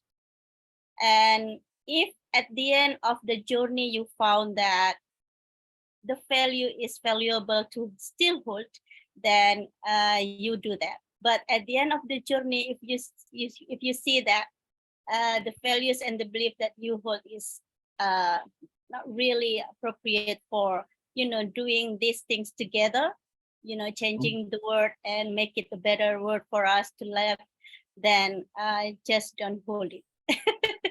And then I think that's a work enough with my students, because they try to not focus on attracting people to themselves as the author of the autoethnographic story, but trying to attract people to the same goals that we want to achieve within the educational system. So that's the point, I think, to avoid narcissism. Yes, exactly. And also, I would like to add more one thing. Actually, in Kathmandu, we have, I belongs to the Newari culture and Newari community. And so there is a Ostamatrika dance. It's a spiritual, traditional dance. And last year, I took some information about this cultural dance and tried to connect with the mathematics. And I just hear from Nani that so you are doing a cultural or dance with mathematics. It is very fruitful for me as well. So can you please send me your paper? Then so I can add your ideas and review from your paper as well. And I'm trying to write a transformative education in the cultural dance with in the parts of mathematics as well. And in the master, I did cultural contextualizing with our Ratu Matsindranath chariot and the festival. So at the time, I try to reflect my experience, and I try to collect the narratives from the participants as well. My interest area of research is in the ethno-mathematics and cultural mathematics, exactly. So thank you for giving the opportunity to share something about my experience as well. Yes, good luck for your research. Good luck for your I'll study. send you my email through the chat. Sure. Okay. Thank you, Bikas. Thank you, Nani, for. And then at the end, we will asking Pak Mangara and Bu Susi as well to put the statement on this kind of research as well. Okay. So Peter, we will have the last two questions on the chat. So the first, Nani will help as well. So it is about the didactical design research. It is my supervised students, Bu Broto, and then it is doing the research by didactical design research. So it's like, For example, like if you create the model, the learning model, it is come from the interpretivism paradigm. So when you create the model, you have to explore what happened in the classroom, and then once the learning model, for example, completed, you have to ask the students also what they respond on the model that you have been created. So they call it like didactical design research. So he mentioned that very similar with autoethnography method. If you're familiar with the model, but then he will also add into the information as well regarding the DDR, the didactical design research. So do you have any? Well, I am familiar with design research. Yeah. There's a very 5-step process, and Yes. it originates from South Africa. Yes. And I've seen that put into practice. And I think maybe 1 or 2 of the chapters in our book, in our STEAM book, exemplify how that can be done. I've not heard about DDR. That's new to me. The only way I could judge whether that or anything else had an autoethnographic dimension to it is by looking at how it's being used, what is the purpose of its implementation, who's being auto and who's being ethno. Is this the teacher being the auto and the students being the ethno?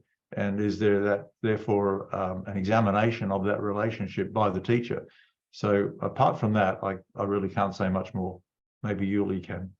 Yeah, Nanny will help me as well. So I think the ways of writing is quite different because it is not really autoethnography. Probably it's like case study, or if it is more into the culture of the ways in the classroom, but it's really depend on how deep the researcher point out the environment and also the culture in the classroom. But in the way they focusing on the solving the problems, not focusing on the self and others. So probably it's quite different way of research as well. So it is focusing more on the ways of interpretivism paradigms. Probably Nanny will add the other things as well. Yeah, thank you, Mbak Yuli. Beside interpretive paradigm, I think DDR or DR, I think they are the same terminologies, Peter, because DDR was developed by one Indonesian professor, I believe. And we try to put it DR into the Indonesian context. Anyway, they have a similar methodology to use. So for DDR, beside interpretive paradigm, I think it's more like post-positivism. So in the way they put the quality standards in the research are different with autoethnographic. In the autoethnographic, we aware who we are, and then we aware who our participants are. And while we are doing interviews, we really are interchange our views.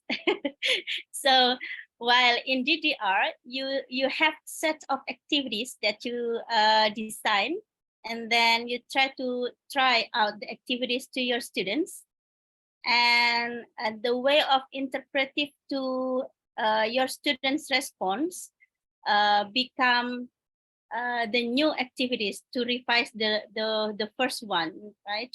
And then because of that, why you focus not on the ethnic or ethno of your students' beliefs and values, but you focus on the way they are thinking to the given activities. Okay. So it's more like cognitively, right? You also maybe a little bit focus on the social classroom norms, but you don't talk it on the way of the set of values and belief that you have to your students. You just look at the way how, for example, in my case, mathematical norms, social mathematical norms happening during the activities conducted. So I think that's quite different to the goals and also the quality standards. And one more thing to the writing genre, because if you are doing autoethnographic, Peter already explained about poetic, we can do poem, we can do storytelling, but that's not happen in DDR. You just narrate not in a story way. You just, like doing qualitative data in words, but not in a poem, but not in a poetic. And that's quite different. Yeah. I think that's the addition of it. Yes. Thank you. Thank you, Bu Neni. And the last question is from Melanie, Peter. Oh, yes, I've looked at that in the chat room. Yes. Yeah, on the chat box. So it's the last question. It's I wrote a poem, What Understanding Mathematics. So today is for mathematics educators in this Zoom. What understanding mathematics is, the example is creative autoethnography writing. So it is autoethnography or not. The title is What Mathematical Understanding is. From my own perspective is 12 stanzas. I will some. Melanie, do you want to asking directly to Peter, and then probably Pak Mangara, are you still there? I would like to invite my colleagues as well, Pak Mangara as mathematics educator. Good idea. Yes, I am here. Yeah, Melanie.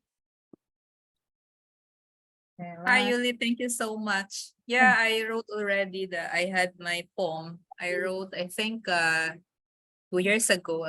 I stopped writing. No, I got busy from my work here.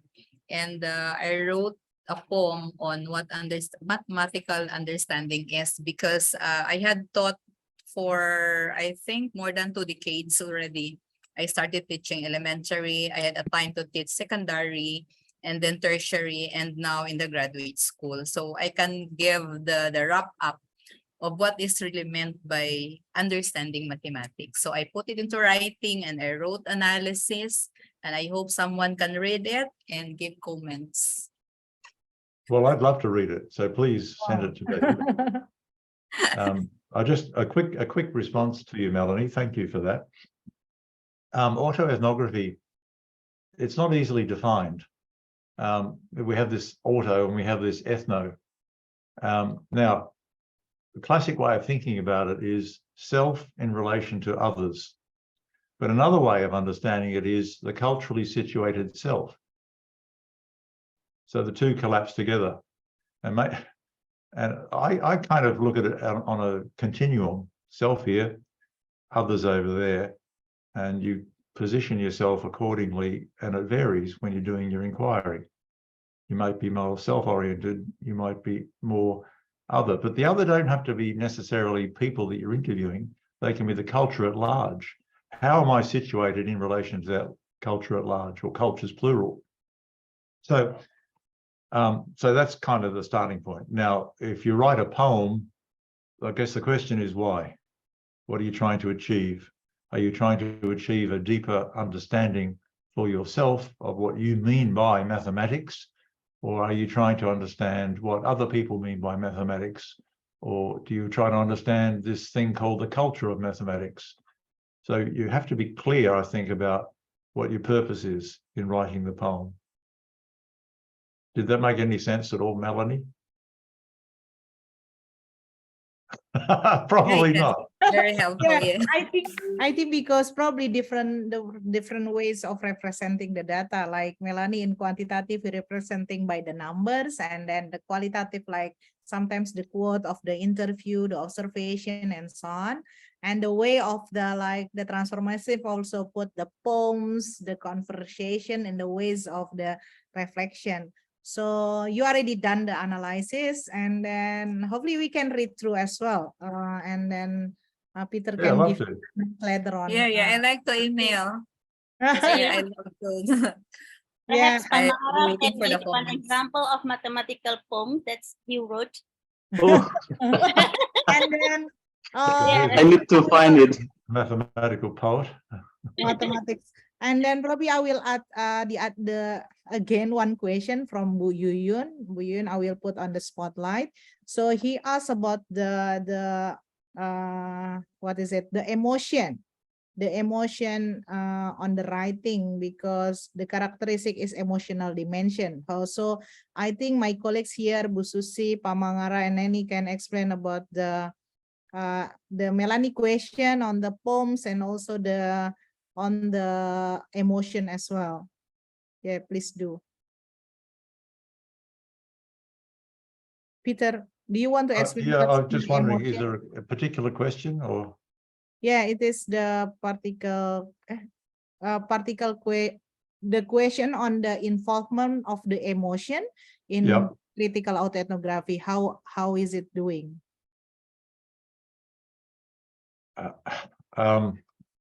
Yeah, it's not altogether clear what you're asking. It is How the is it doing? emotion, Peter. Nanny, Yeah. hopefully you can explain the emotion aspect. She asked about, can you explain more about how to involve emotion in the autoethnographic writing, Peter? Okay, all right. Look at the opposite. Look at emotion-free writing, which is classically scientific method writing. You know, there is no I, there is no present tense, and there's no, what else is missing? I'm missing past tense, passive voice. So it's almost as though the writing writes itself. There is no author. That's in the extreme. Of course, there are softer versions of that.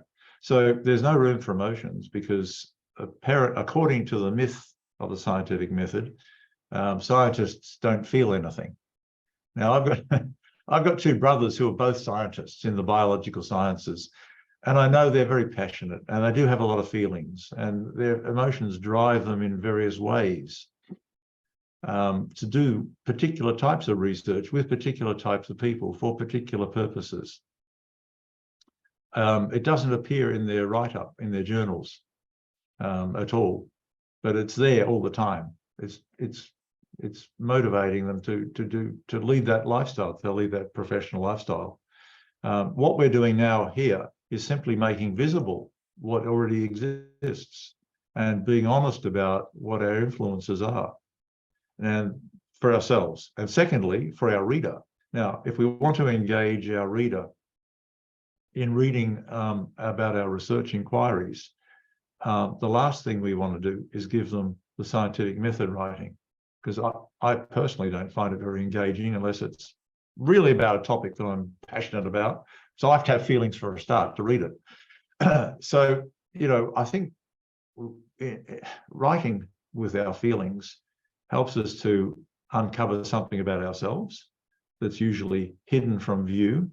And if what we're trying to do is engage in to develop our transformative learning capabilities, it's not just a left brain cognitive activity, it's a whole being activity. You know, there's faith, there's feelings, there's values, there's prejudices, and there's a whole bunch of things. We are complex people. So the more we understand and display that complexity, the clearer it is about what we're trying to do and what we've achieved. Just earlier, talking to the guy from Nepal, you know, it helps us not to try and be narcissists as well.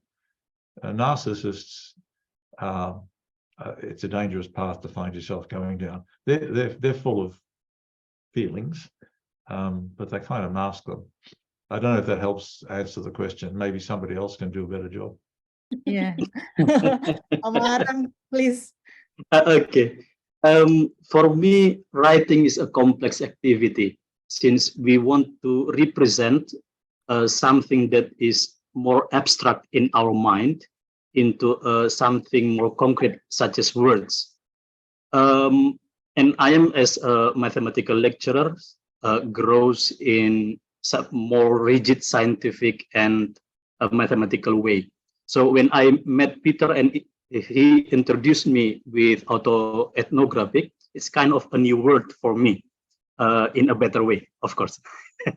So for me, writing autoethnographically or doing research autoethnographically is kind of connecting myself and the culture. But the point is, the focus is not the self, it's about the culture, but how we learn the culture through the self. And when we talk about the self, as what Peter just mentioned before, it's not about some part of me, but the whole me. If I may share one of my poem about bias, this is a poem that I wrote in my thesis. So please allow me to read it bias subjectivity. I and my senses, I and my emotions, I and my feelings, I and myself. Are we different? Are we separated? Am I not being reduced without any of them? Altogether, define me as a person, a subject with its own subjectivity. Subjectivity that makes a person unique. Uniqueness that demands to take differences into account.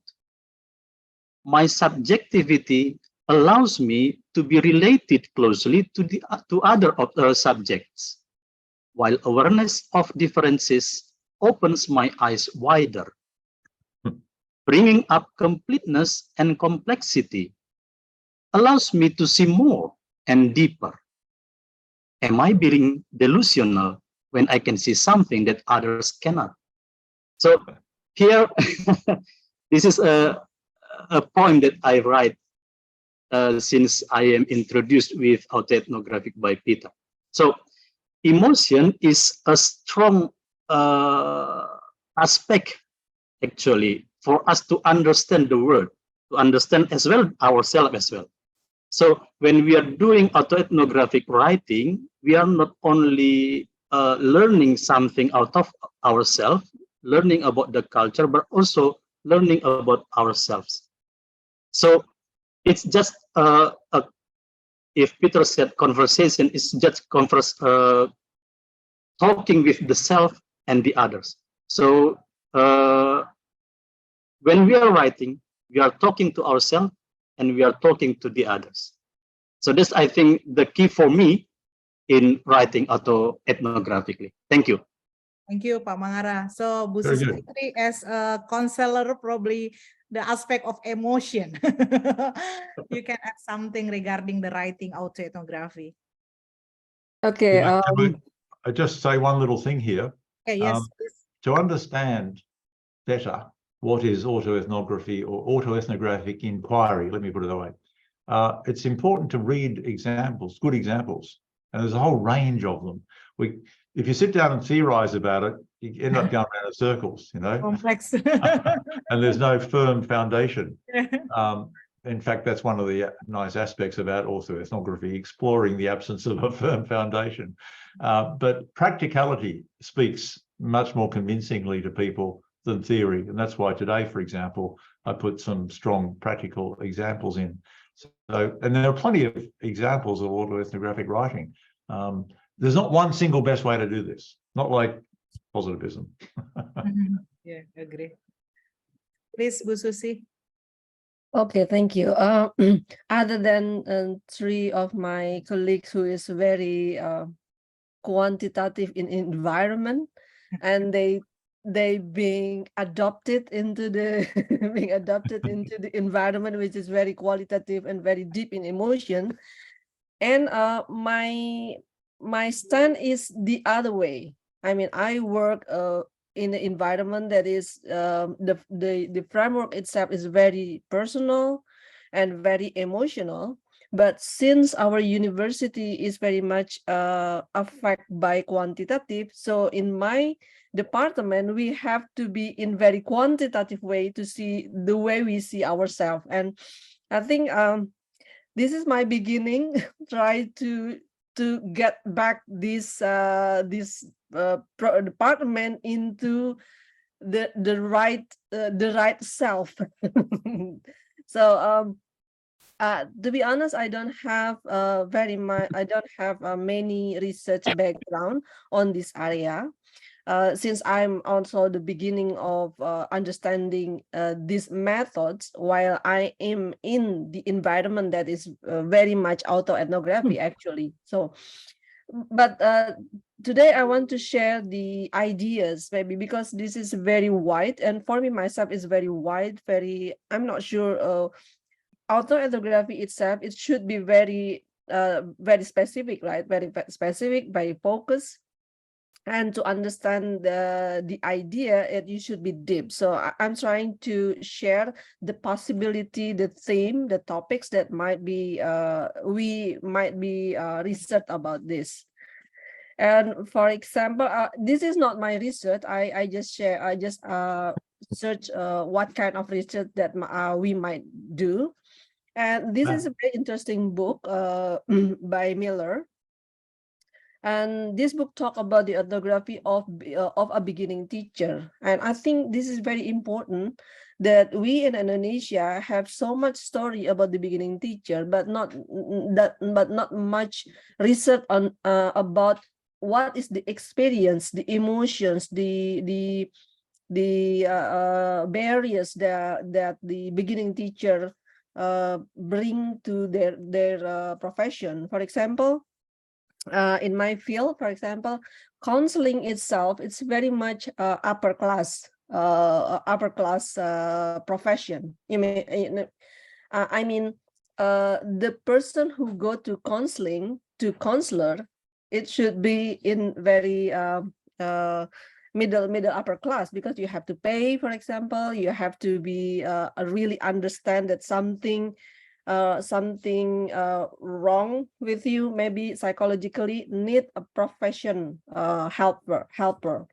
So while the beginning teacher, while the counselor itself may be not coming from that class, for example, many of my students is from lower level social class, for example, how they deal with this kind of profession that is very difficult for them, very different from them from the social class background. So we understand this kind of what happened to the beginning school counselor or beginning teacher when they're come into this teaching or school counselor profession.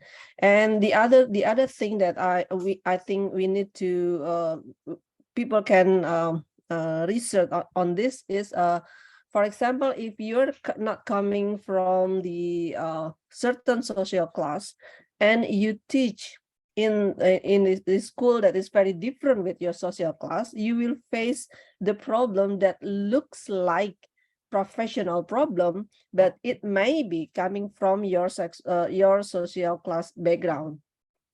For example, how you deal with high class students, how they spend their time, how they spend their money, for example, while you might have very different point of view of that. So this is a very personal experience need to be explored about the beginning teacher. So there is a lot of ideas about writing ethnography for beginning teacher.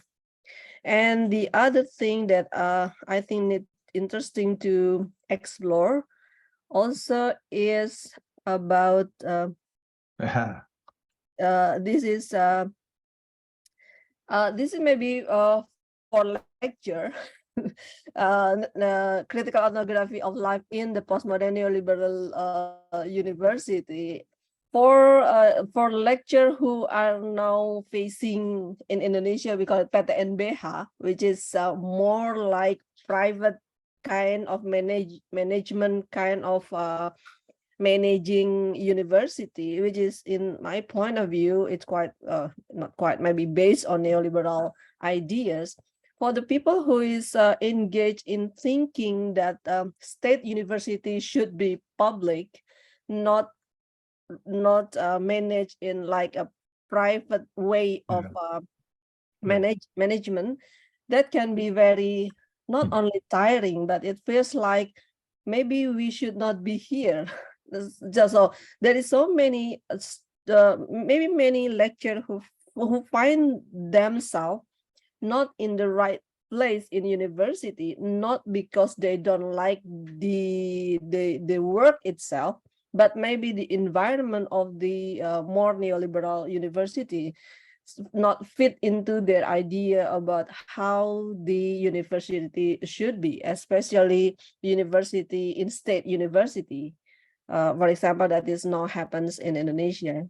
And the other ideas that I think need to we can explore is for our students like this one, a story and a stereotype about race, class, and gender, for example. And I earlier mentioned that some students from Timor-Leste, are they learning in Indonesia, Yuli, in our university? I think, yeah, because Timor-Leste and Indonesia has a specific history before, and a very conflicting history. I think exploring how students who study in Indonesia while they are having a Timor-Leste citizenship and a very different culture, which is once upon a time very conflicting. I think this also very interesting to explore how their experience here in our university. Also, for example, this kind of research, Couch in Code, Arab American Identity, Image, and Lived Reality, and for Indonesia, maybe not Arab identity, or maybe an Arab identity, or maybe Chinese identity, or maybe Indian identity, which is couched in the code. Like, for example, I study in Malang, for example. In Malang, Chinese and Arabs very much look like in their cultures, like Japanese. So if you not face to face to them to talk to them, for example, they talk in your background, they don't know how they look like, you might think they are Japanese, which is actually they are not. They have like Arabs looks or Chinese looks, which is maybe we think they are not Japanese. I mean, sometimes, and not sometimes, we oftenly caught in the code what people think about us. That's very much different what we think, what we live ourselves as a certain identity. And the last one is the thing that is interesting to study and to explore is also this one. For example, autoethnography in first generation college student status. I think it is also important because it's surprising for me that some of my students is a first generation university students, and they who are not coming from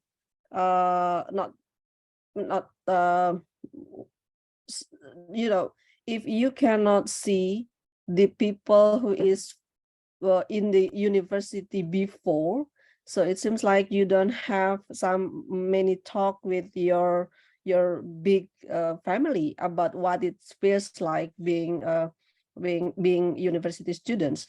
And I think these kind of things is also interesting to explore, or what happens and why, and what factors and what kind of barriers or support that you have if you are first generations university students status, especially maybe in certain department which very much different with your background. For example, my husband lecture in literature, for example, and his first generation university students will have a difficulty in understanding why literature is very important for them. Why is reading novel, understanding novel, for example, is important for our society? Why making poems is important for our society, while they family maybe have struggling in making money for their daily life, for example, like that. I think that is the some things that we can explore in autoethnographic analysis and research. Thank you. Oh, thank you, Susie. That's very interesting. Yeah. Particularly those practical contexts for using autoethnography as a tool of inquiry and representation. Okay. Thank you so much. So hopefully it is clear for Melanie and also for Bu Yuyun, and then also for all the participants.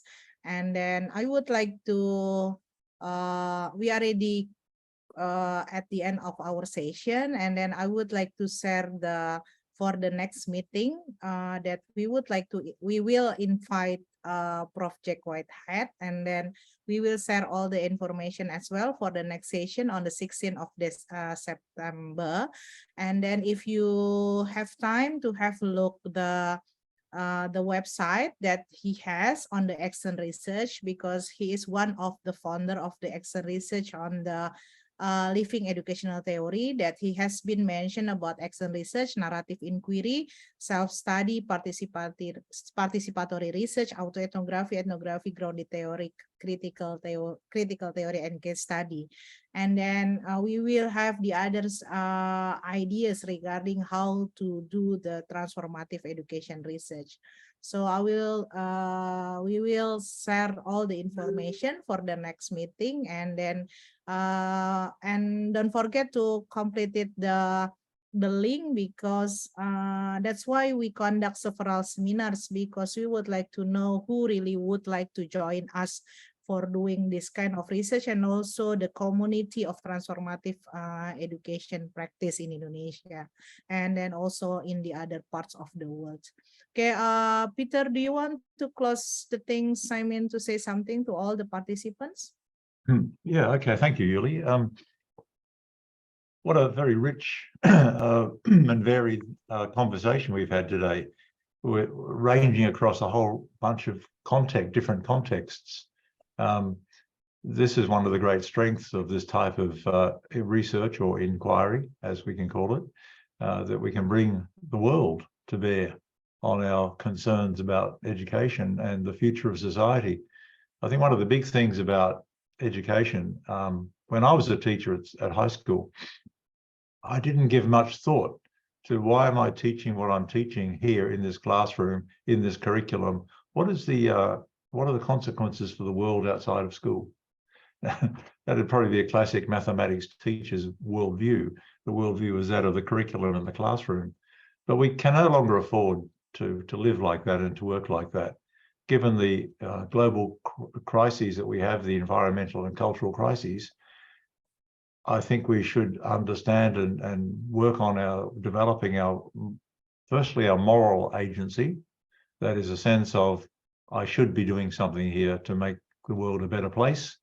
And secondly, the practical agency, I am doing something. One of the great things that we can do as teachers is to observe this cascade effect. You're a teacher, you've got a class of students, and if they become teachers, they become their students and their students and their students. So it's like a cascade, like a waterfall. And that is a fantastic example of moral and practical agency that we can bring into our own teaching practice. So that's one of the aspects, or two of the aspects, of transformative learning theory. So I'm just very, very happy to see that TERG Indonesia is up and running and reaching out and embracing a broader community across Indonesia. And as we've seen today, with people coming from other countries as well. And the same thing is happening in TERG in Nepal. So we've got these, what we call germination centers that are planting seeds and growing and nurturing. And if you're new to this, it might be difficult to appreciate the value of it, but as you get more and more involved, and particularly at a personal level, you come to understand that this form of personal and social growth is unparalleled. And we're so fortunate for all the work that's gone on in the 20th century to bring us up to this point now, that we can build on that and exploit it and expand it. So my thanks go to, firstly, Alin for chairing.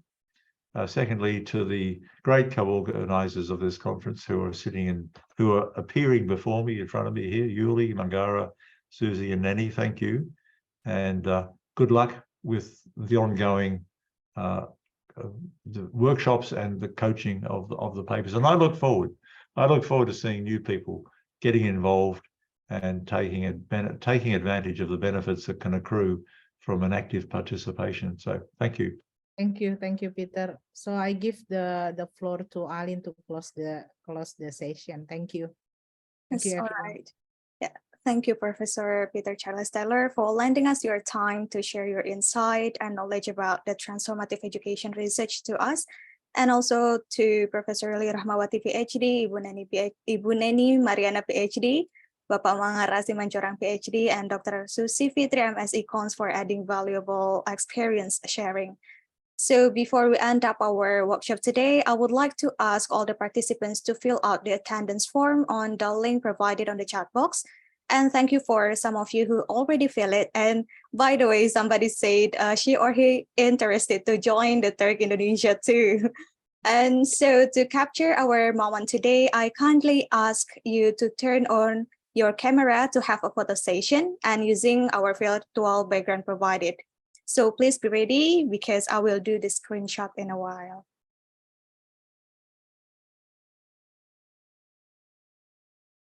Yes, so we have 3 pages. Okay, the first page, 1, 2, 3, go. Okay, the second page, 1, 2, 3. Okay, the last one, 1, 2, and 3. Okay, thank you, everyone. And that is a wrap. And thank you for staying with us throughout the 2 hours, 2 and 17 minutes of our workshop. And some of the participants, by the way, asked me whether I can share the recording or not. And I will do share with you, and I will upload it too in the TERG Indonesia YouTube channel. So you can see here. Wait. And also later on, probably for the example of the papers, like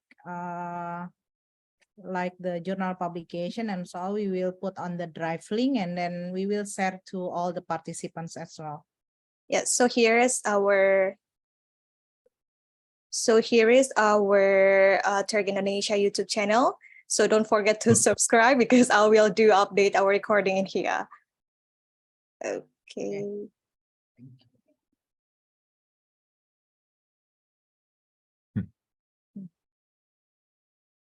Yeah, we already have 2 videos uploaded about the autoethnography also, so you can check it out and have another knowledge. And I hope that you have gained a lot of insight from our today's workshop, from our wonderful speaker, and see you on the next workshop agenda on the September 16, 2023 with Professor Jack Whitehead about the living theory. So thank you and wassalamualaikum warahmatullahi wabarakatuh. Waalaikumsalam warahmatullahi wabarakatuh. Thank you. Terima kasih. Terima kasih everyone. Thank you. Terima kasih. Alin, you can end the meeting. All right.